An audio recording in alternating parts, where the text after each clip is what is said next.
স্বাগত জানাচ্ছি অর্থ বাংলা নিবেদিত সম্ভাবনার বাংলাদেশ অনুষ্ঠানে।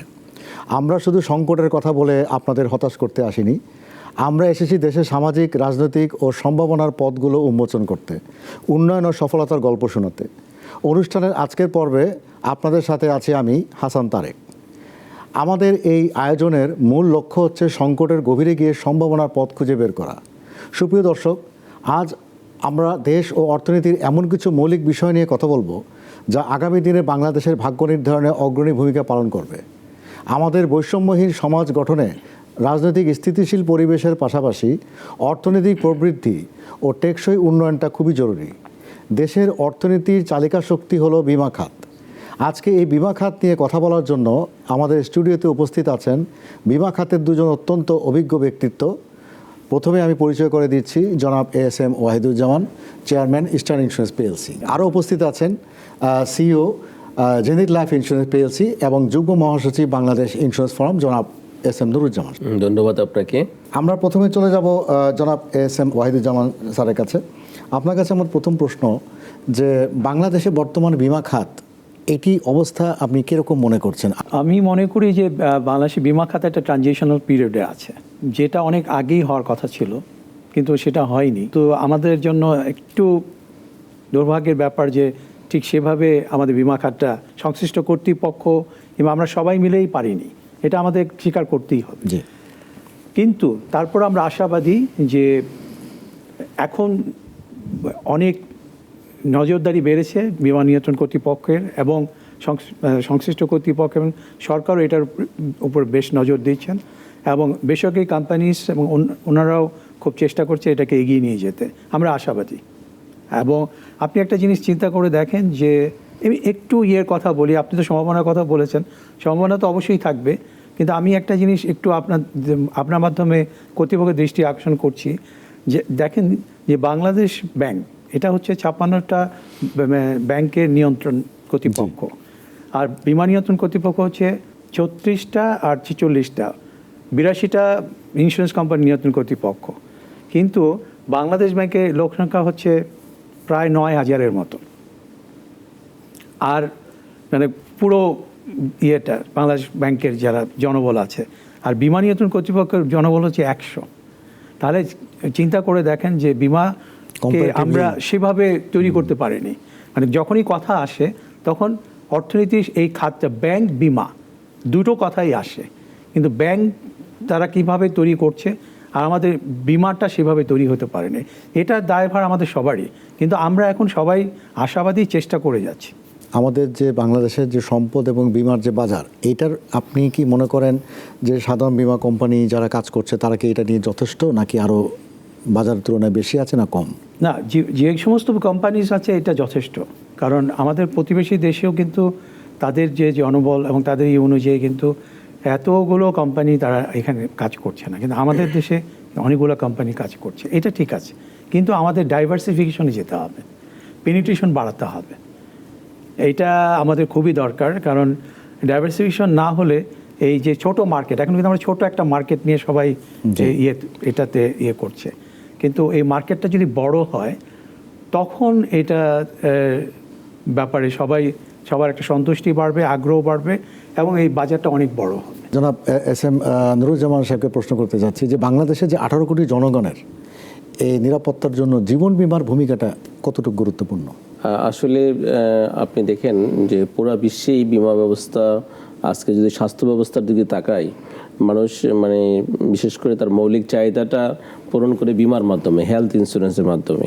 কিন্তু বাংলাদেশে যেখানে নুন আনতে পান্তা ফুরায়, সেখানে আপনি দেখবেন যে আমরা যে করোনায় যে একটা বড় একটা ধাক্কা খেলাম, সেখানে কিন্তু আমরা অনেকেই নিঃস্ব হয়ে গেছে, তার জমি তার সম্পদ বিক্রি করে গিয়ে স্বাস্থ্যের দিকে গেছে। এখনও আপনি দেখবেন যে বাংলাদেশে এতগুলো কোম্পানি হওয়ার পরও বাংলাদেশের স্বাস্থ্য বিমাটা কিন্তু মানে জনপ্রিয় হয় নাই। তারপরে আপনি দেখবেন যে আমাদের কর্পোরেট ইন্স্যুরেন্স, যেটা গ্রুপ ইন্স্যুরেন্স বলে আমরা মার্কেটে বলি, সেটাও কিন্তু আমরা মানে সেভাবে জনপ্রিয়তা আমরা নিয়ে যেতে পারি নাই। এখনও এই রিসেন্ট পাবলিক ইউনিভার্সিটির স্টুডেন্টদের জন্য ইন্স্যুরেন্স মানে চালু করা হয়েছে। যেটা আশার দিক। এমনকি প্রাইভেট ইউনিভার্সিটিগুলো আছে, আমাদের কোম্পানি জেনিত ইসলামী লাইফও প্রায় 10টা মানে বিশ্ববিদ্যালয়ের সাথে কাজ করে। তো এটা আমরা মনে করি যদি সব মানে ইউনিভার্সিটিগুলো স্টুডেন্টদেরকে আনতে পারি, তাহলে আপনি দেখবেন যে এখানে একটা বিরাট মানে সম্ভাবনা আসবে, এবং মানুষের এই যে 18 কোটি মানুষই তার মানে সরকার যদি সেটাকে চিন্তা করে খুব কম প্রিমিয়াম দিয়ে আপনি এই স্বাস্থ্য ব্যবস্থাটাকে উন্নতি করতে পারবে। আমরা যে রেলে যাতায়াত করি, আমরা বাসে যাতায়াত করি, সেখানে সামান্য মানে টাকা দিয়ে আমরা স্বাস্থ্যের একটা বিরাট ঝুঁকি আমরা নিতে পারি, যেটা আমাদের পাশের দেশ ইন্ডিয়াতে আছে। রেল ইন্স্যুরেন্সে আছে, তার টিকিটের সাথে সামান্য প্রিমিয়াম অ্যাড করে আছে। কিন্তু বাংলাদেশে এটা নিয়ে আসলে চিন্তা করা দরকার। আমরা ভেবেছিলাম যে আগের সরকার এই যে সার্বজনীন পেনশন চালু করেছে, সেটার সাথেও কিন্তু প্লাস করা যেতে পারে। তো আমরা মনে করি যে বর্তমান যে সরকার, গণতান্ত্রিক সরকার এসেছে, তারা এটাকে চিন্তা করবে। এটার জন্য আইডিআর, এফআইডি, আমাদের ইন্স্যুরেন্স অ্যাসোসিয়েশন, ফোরামও একসাথে কাজ করতে পারে। তাহলে আমরা মনে করতে পারি যে এই 18 কোটি মানুষের জন্য আমরা কিছু একটা করে যেতে পারবো। জি। আচ্ছা, গ্রাহকদের যে একটা বিশ্বাসের বা অনাস্থার একটা অভাব লক্ষ্য করা যায় বিমার প্রতি, এটার মূল কারণটা কি বলে আপনি মনে করছেন? না, এটা তো আসলে সুন্দর আপনার প্রশ্ন। এটার আস্থাহীনতার কারণ হচ্ছে আমরা যেহেতু আমি লাইফের লোক, সেখানে লাইফ থেকে বলি, সেখানে আসলে ক্লেম সেটেলমেন্ট হচ্ছে না। আমরা প্রায় যে 36টা কোম্পানির মধ্যে 4-5টা কোম্পানি ক্লেম সেটেলমেন্টে এত মানে দেরি করি, যেটা আপনাদের আইনে বলা আছে যে 3 মাসের মধ্যে ক্লেম সেটেলমেন্ট করতে হবে। 3 মাস না, 3 বছরও চলে যায়, গ্রাহকরা টাকা পায় না। এটা একটা বিরাট মানে নেতিবাচক গ্রাহকের মধ্যে পড়ে, কারণ নেতিবাচক কথাটাই বেশি প্রচার হয়। আরেকটা হচ্ছে যে মানে এখনও আপনার যে প্রযুক্তিটাকে আমরা যেভাবে প্রযুক্তিতে নির্ভর হবে, সেটা অনেক কোম্পানি ধরেন ইআরপি সলিউশনের মাধ্যমে তারা সেবা দিবে, তারপরে স্মার্ট ব্যাংকিং করবে, তারপরে মোবাইল ব্যাংকিংয়ের সাথে তারা গ্রাহকদের পেমেন্ট করবে। তখনই দেখবেন যে গ্রাহকের আস্থা ফিরে আসবে। যদি গ্রাহক যদি একবারে মানে ব্যাংকের মতো টাকাটা সে তার অ্যাকাউন্টে চলে আসে কোনো মানে এক নির্ভেজালভাবে, তখন দিন দিন আস্থাটা বাড়বে। তবে আশার দিক আছে, সরকারও চেষ্টা করছে এবং অনেকগুলো ভালো কোম্পানি আগে আসতেছে, আস্থা দিন দিন বৃদ্ধি পাবে আমি মনে করি। জনাব এস এম ওয়াহিদুজ্জামান স্যার, আপনার কাছে একটা প্রশ্ন আছে যে বাংলাদেশে জিডিপিতে বিমার যে পেনিট্রেশন, এই পেনিট্রেশনটা এত কম হওয়ার কি কারণ, এবং এটার থেকে উত্তরণ কীভাবে করেন? হ্যাঁ, এটা অনেক কম। এটা ইভেন আপনি চিন্তা করেন গত 2015-তে ছিল 0.94% জিডিপিতে, এটা এখন 0.40 চলে গেছে, যেটা ভারতে 3.97, আর শ্রীলঙ্কাতে 2%, আর ইউকেতে হচ্ছে 12%, ইউএসএ 10%। সেখানে আমাদের এত কম। আমরা বিমাকে মানুষের কাছে নিয়ে যেতে পারিনি। It was our responsibility to reach the mass people, কিন্তু আমরা যেতে পারিনি। এটা একটা হচ্ছে ডাইভার্সিফিকেশনের অভাব ছিল। ডাইভার্সিফিকেশন হলে পেনিট্রেশন বাড়বে, কিন্তু আমরা প্রচলিত কয়েকটা প্রোডাক্টের উপরেই ছিলাম। আমাদের প্রোডাক্টের ডাইভার্সিফিকেশনে আমরা আনতে পারিনি। যেমন আপনি চিন্তা করেন মোটর বিমা যদি আমাদের বাধ্যতামূলক করা হতো, তাহলে সরকার 1100 কোটি রাজস্ব পেতেন, কিন্তু এইটা থেকে আমরা বঞ্চিত হচ্ছি। আমি মনে করি, আমি আশা করি যে মোটর বিমাকে সরকার বাধ্যতামূলক করবেন, কারণ এটা হলে অনেক আমাদের পেনিট্রেশন বাড়বে। আর হচ্ছে যেমন হাই রাইজ বিল্ডিংস, তারপরে আপনি চিন্তা করেন আমাদের দেশে প্রায় 27 লক্ষ হাই রাইজ বিল্ডিংস আছে, যেগুলা বিমার আওতায় আনা উচিত।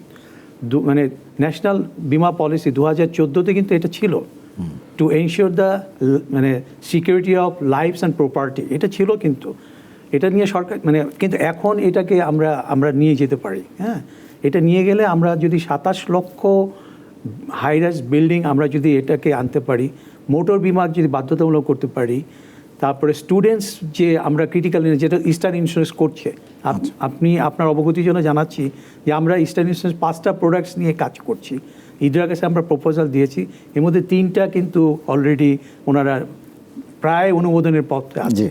ইনল্যান্ড ট্রান্সপোর্ট যেটা যে লঞ্চ, স্টিমার, ট্রেন, বাস এগুলাতে যাত্রা করে বিভিন্ন সময়ে ঈদে তো অনেক যায়। তো এইটা যদি আমরা বিমার আওতায় আনতে পারি তাহলে এই পেনিট্রেশনটা অনেক বাড়বে। কিন্তু এই পেনিট্রেশনটা এই জন্য যে আমরা এই যে মানে জিডিপিতে এত কম হওয়ার কারণ হচ্ছে আমরা অনেক আগে থেকে এটা চিন্তা করা উচিত ছিল। বিভিন্ন কোম্পানি বিভিন্ন মাধ্যমে বিভিন্ন CSR এর মাধ্যমে জনগণের কাছে পৌঁছানোর দরকার ছিল, উদ্যোগ নেওয়া উচিত ছিল এবং এই মেসেজটা পৌঁছে দেওয়া উচিত ছিল। তো আমি আশা করি যে সরকার এই মোটর বিমা বাধ্যতামূলক করবেন, হাই রাইজ বিল্ডিংগুলো এইখানে আপনার বাধ্যতামূলক করে অগ্রিম পেমেন্ট, ইভেন যে বিজনেস ইনস্টলেশন যে কোনো বিজনেসের একটা এস্টাবলিশমেন্ট থাকে, বিজনেসের যে বিষয়গুলো এই বিজনেসের বিষয়গুলোর সাথে যদি মানে ফায়ারের বিষয়টা ফায়ার পলিসিটা এটা যদি ইনক্লুড করে দেওয়া হয় তাহলে কিন্তু পেনিট্রেশনটা অনেক বেড়ে যায়। এগুলো কিন্তু আমাদের একটু ভাবলে পেনিট্রেশন অনেক আমরা বাড়িয়ে নিয়ে যেতে পারবো, আমাদের নেটওয়ার্ক অনেক মানে জনসম্পৃক্ততা অনেক বাড়বে। আপনি কি মনে করেন যে আমাদের গ্রাহক সচেতনতার এটার অভাব, নাকি আমাদের হ্যাঁ, খুব ভালো একটা প্রশ্ন করেছেন। এইটা ইন্স্যুরেন্স এডুকেশন যেটা অ্যাওয়ারনেস এটা থেকে আমরা পিছিয়ে আছে। কিন্তু ওই যেটা আমি বললাম যে একটা সরকারের দায়িত্ব আছে, ইডরার যে নিয়ন্ত্রণ কর্তৃপক্ষ ওনাদের দায়িত্ব আছে, আমরা যে কোম্পানিজগুলো আছে আমাদের দায়িত্ব আছে জনগণের কাছে পৌঁছানো, জনগণকে বোঝানো। কারণ অ্যাওয়ারনেস বিল্ডিং না করলে কিন্তু জনগণ এই জিনিসগুলোকে আসবে না। আপনাদের যে বিমা অ্যাসোসিয়েশন বা ফোরাম আছে এবং এটা নিয়ে যে আপনারা যে অ্যাওয়ারনেস বাড়ানোর জন্য কি ধরনের আপনারা কর্মসূচি আপনি ব্যক্তিগতভাবে গ্রহণ করতে ইচ্ছুক এবং আপনি কীভাবে আগাতে চান? আমরা মনে করি যে এই যে মেসেজ ওরিয়েন্টেড প্রোগ্রাম করা উচিত। এটা ওয়ার্কশপ সেমিনার মানে স্কুল কলেজ ইউনিভার্সিটিসগুলোতে এই জিনিসগুলোকে ইনক্লুড করা উচিত এবং জনগণের কাছে জনগণ যেভাবে পছন্দ করে সেরকম প্রোগ্রাম নিয়ে যাওয়া উচিত যেন জনগণ খুব সহজেই বুঝে যায় এই জিনিসগুলো। আমরা করতে পারি, রেলি করতে পারি, আমরা পাবলিসিটি করতে পারি, আমরা তাদেরকে হেল্প করতে পারি, হেল্প করেও তাদের কাছে পৌঁছতে পারি যে আমাদের এই যে মেসেজটা আমরা যে কাজ করতে চাচ্ছি আমরা আপনাদের পাশে দাঁড়াতে চাই, you just give us the opportunity to stand beside you. তো এই জিনিসগুলো যদি করতে পারি তাহলে আমরা মনে করি যে জনগণের কাছে পৌঁছতে পারবো। জনাব এস.এম. নুরুজ্জামান সাহেব, আমাদের লাইফ ইন্স্যুরেন্স খাতে আমাদের যে লাইফ ফান্ড, এই লাইফ ফান্ডের যে আপনার যে প্রবৃদ্ধি এটা কি গত বছরের তুলনায় এই বছরে আপনার কি ইতিবাচক মনে হচ্ছে না নেতিবাচক মনে হচ্ছে? না, লাইফ ফান্ডের প্রবৃত্তি অনেক কোম্পানিগুলোতে ইতিবাচক আছে গত বছরের তুলনায়। আবার যে কোম্পানিগুলো আসলে মানে দাবি সেটেল করতে পারছে না, যে কোম্পানিগুলো কস্টিং খুব হাই, সেই কোম্পানিগুলোটি নেতিবাচক আছে। কোম্পানি টু কোম্পানি ভেরি করছে। তো আমরা যেটা দেখতে পাচ্ছি সেটা হচ্ছে যে মানুষের একটা তো মানুষ চেয়েছিল স্থিতিশীল সরকার আসলে যে এটা যেভাবে ডেভেলপ করার কথা সেভাবে কিন্তু ডেভেলপ হবে আমরা বিশ্বাস। এবং আপনি দেখবেন যে বিএনপির নির্বাচনী ইশতেহারেও আপনার বিমার ব্যাপারে খুব ভালো কথা আছে এবং বিরোধী দলের নির্বাচনী ইশতেহারও ছিল। তো আমরা মনে করি এটা একটা মানে প্লাস পয়েন্ট আসবে। সরকারও যদি বিমা মেলাটাকে যদি গুরুত্ব দেয়, বিভাগীয় শহর জেলা শহর পর্যন্ত যদি নিয়ে যেতে পারি তাহলে এটা ওই যে স্যার যেটা প্রচারণার কথা বললেন এই প্রচারণাটা এটার মাধ্যমে সম্ভাবনা আসবে, সম্ভাবনাটা এক থাকবে। আর একটা যদি আমরা বিমা দিবস করতে পারি, এটা যে কোনো দিন, এটা যে হতে হবে যে 1 মার্চ এমন না, এটা যে কোনো দিন যদি একটা আমরা বিমা দিবসও একটা আমরা করতে পারি তাহলে দেখবেন যে আপনার এটা সুবিধাটা কি হবে যে ওই দিন মোবাইলে SMS আসবে, তারপরে পত্রিকায় কোরপত্র হবে, টিভিতে টকশো হবে, র্যালি হবে, সেমিনার হবে, উপজেলা প্রশাসন, জেলা প্রশাসন, বিভাগীয় কমিশনার মহোদয় সবাই একটা সেমিনার করবে। বিমার একটা মানে উৎসব ঈদের দিনের মতো লাগবে।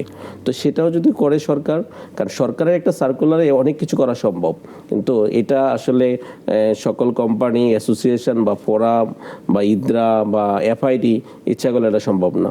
তো এই জন্য আমরা মনে করি আমাদের অর্থমন্ত্রী বিমা পরিবারের লোক, তো আমরা মনে করি উনি বিমার ব্যাপারে আরও বেশি গুরুত্ব দেবে।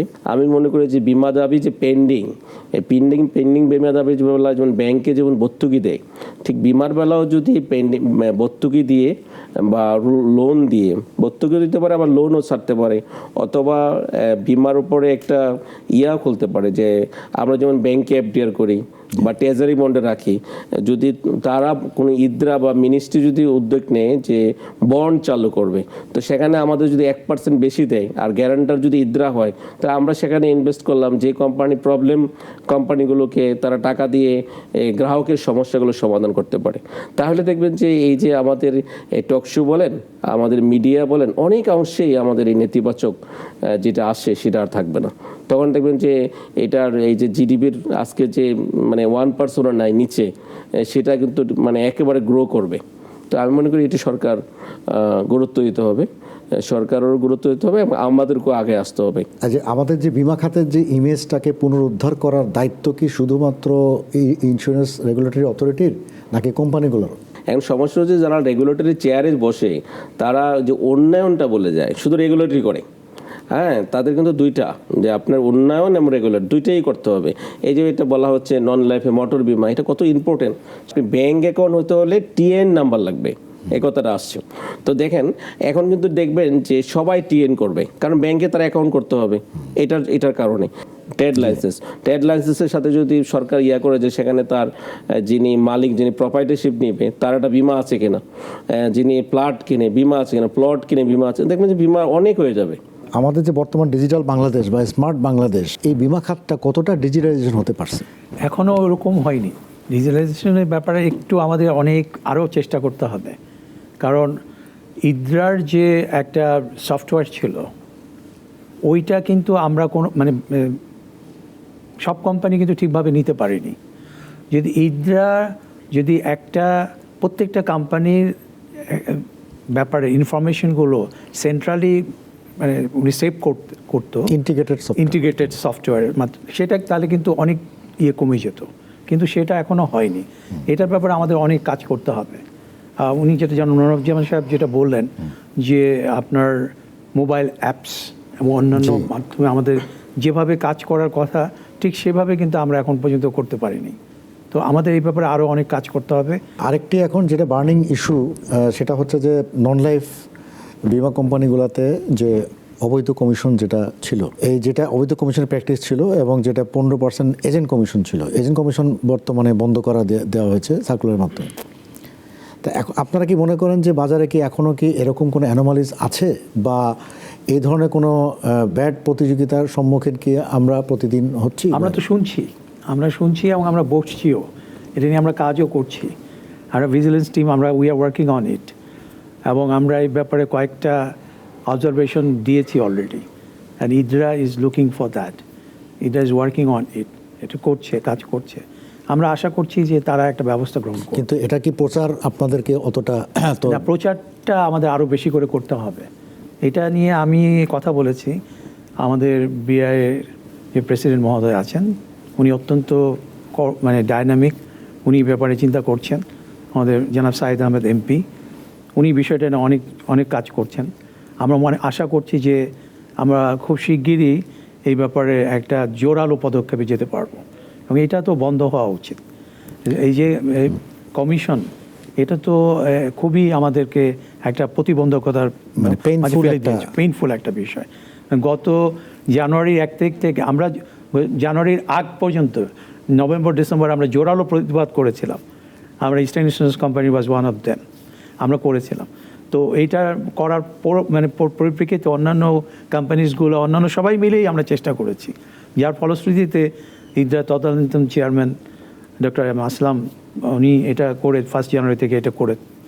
এখন এটা অনেক শুনছি যে ঠিকভাবে প্রতিফলিত হচ্ছে না। আমরা এটা চাই যে ঠিকভাবে প্রতিফলিত হোক, একটা সুস্থ প্রতিযোগিতা ফিরে আসুন। জি, জনাব এস এম নুরুজ্জামান সাহেব, আপনি 5 থেকে 10 বছর পরে এই খাতকে কোথায় দেখতেছেন এবং প্রবৃত্তি? এটা তো আসলে আমাদের একটা রোডম্যাপেই আসলে থাকা দরকার সরকারের জন্য। আমরা মনে করি সরকার যদি আইডিয়ারকে শক্তিশালী করে, যেটা বাংলাদেশ ব্যাংকের মতো, এটাকে একটু যদি আলাদা ফোকাস দেয়, এটা একটা ইস্যু। আরেকটা ইস্যু হচ্ছে যে আমাদের বিশেষ করে লাইফ ইন্স্যুরেন্সের নন লাইফও লাগে, অ্যাকচুয়ারির একটা বিরাট সংকট।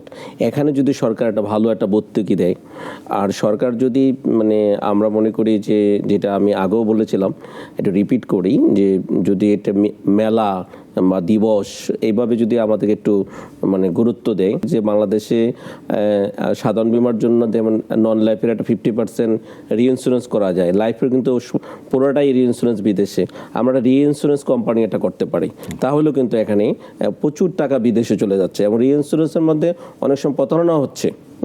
তো আমরা মনে করি একটা রিইন্স্যুরেন্স কোম্পানি বাংলাদেশে সরকার করতে পারে, এটা লাইফ নন লাইফ দুইটার জন্যই লাভ হবে। এমনকি 82টা কোম্পানিকেও বলতে পারে যে তোমরা মিলে করো, সরকার এখানে মানে সাপোর্ট দেবে। তো এইভাবে যদি করে, আর আইনটা রয়ে গেছে 2010-এর আইন, আমরা মনে করি 2026 এখন তো সময় এসেছে একটা আরও কিছু আইনগতভাবে সংস্কার করার। আমাদের ইস্টার্ন ইন্স্যুরেন্স পিএলসি মাননীয় চেয়ারম্যান মহোদয়কে আমি আরেকটা প্রশ্ন করতে চাই যে আপনাদের এখন বর্তমানে ইস্টার্ন ইন্স্যুরেন্স পিএলসি আপনার কেমন চলছে, বা এখন আপনি কীরকম প্রবৃদ্ধি আছে এই ইন্স্যুরেন্স কোম্পানিটার? আমি মনে করছি এই মুহূর্তে আমাদের প্রবৃদ্ধি ভালো আছে। আমরা চেষ্টা করছি এটাকে এগিয়ে নিয়ে যাওয়ার জন্য। আমরা আমাদের নৈতিকতার সাথে এবং আমরা সততার সাথে বিজনেস করছি এবং তাতে আমরা ভালো প্রবৃদ্ধি অর্জন করেছি এবং ভালোই চলছে। আপনাদের দুজনকে অসংখ্য ধন্যবাদ আমাদের স্টুডিওতে সময় দেওয়ার জন্য। সুপ্রিয় দর্শক, আজকে এ পর্যন্তই আমাদের, এবং আগামী পর্বে আবার আমরা নতুন কোনো অতিথি এবং নতুন কোনো টপিক নিয়ে আমরা আবার আপনাদের সামনে উপস্থিত হব। এ পর্যন্ত আপনারা সুস্থ থাকুন এবং অর্থ বাংলা নিবেদিত সম্ভাবনার বাংলাদেশ নাগরিক টিভির পর্দায় দেখতে চোখ রাখুন।